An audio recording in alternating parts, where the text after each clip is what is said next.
ಕ್ರೀಡಾ ವಸತಿಗೂ ಕೂಡ ಇರಾನ್ ಇಸ್ರೇಲ್ನ ಯುದ್ಧದ ಎಫೆಕ್ಟ್ ತಟ್ಟಿದೆ.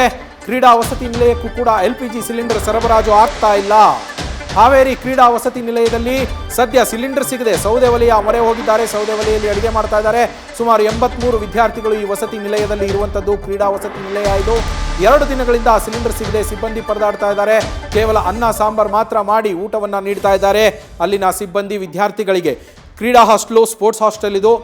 ಸ್ಪೋರ್ಟ್ಸ್ನಲ್ಲಿ ಭಾಗಿಯಾಗ್ತಕ್ಕಂತಹ ವಿದ್ಯಾರ್ಥಿಗಳಿಗೆ ಸದ್ಯ ಅಲ್ಲಿ ಕೊಡ್ತಾ ಇರೋದು ಅನ್ನ ಸಾಂಬಾರ್ ಮಾತ್ರ. ಅವರಿಗೆ ಬೇರೆ ಬೇರೆ ರೀತಿಯ ಆಹಾರದ ಅವಶ್ಯಕತೆ ಇರುತ್ತೆ. ಸ್ಪೋರ್ಟ್ಸ್ನಲ್ಲಿ ಇರಬೇಕು ಅಂದರೆ ಅವರಿಗೆ ಸ್ಟೆಮಿನಾ ಇರಬೇಕು. ಅವರವರು ಆಡುವಂತಹ ಕ್ರೀಡೆಗಳು ಅಂದರೆ ಅದಕ್ಕೆ ದೈಹಿಕ ಶ್ರಮವೇ ಜಾಸ್ತಿ ಆಗಿರುತ್ತೆ. ಸ್ಪೋರ್ಟ್ಸ್ ಹಾಸ್ಟೆಲ್ಗಳಲ್ಲಿ ಇರುವಂತಹ ವಿದ್ಯಾರ್ಥಿಗಳು ಕೂಡ ಈ ಥರದ ಸಾಮಾನ್ಯವಾಗಿ ಔಟ್ಡೋರ್ ಸ್ಪೋರ್ಟ್ಸ್ಗೆ ಸಂಬಂಧಪಟ್ಟಂತಹ ವಿದ್ಯಾರ್ಥಿಗಳು ಸ್ಪೋರ್ಟ್ಸ್ ಹಾಸ್ಟೆಲಲ್ಲಿ ಇರ್ತಾರೆ. ಈಗ ಅವರಿಗೆ ಸ್ಟ್ಯಾಮಿನಾ ಬೇಕು ಅಂದರೆ ಒಳ್ಳೆ ಪೌಷ್ಟಿಕಾಂಶ ಇರುವಂತಹ ಆಹಾರವನ್ನು ಅವರಿಗೆ ಕೊಡಬೇಕು. ಕೇವಲ ಅನ್ನ ಸಾಂಬಾರನ್ನು ಕೊಡ್ತಾ ಹೋದರೆ ಅವರ ಸ್ಟ್ಯಾಮಿನಾ ಕುಂದತ್ತೆ. ಸದ್ಯ ಸಿಲಿಂಡರ್ ಸಮಸ್ಯೆಯಿಂದಾಗಿ ಇನ್ನೆಷ್ಟು ದಿನ ಇರುತ್ತೋ ಗೊತ್ತಿಲ್ಲ ಈ ಥರ ಸಿಲಿಂಡರ್ ಸಮಸ್ಯೆ.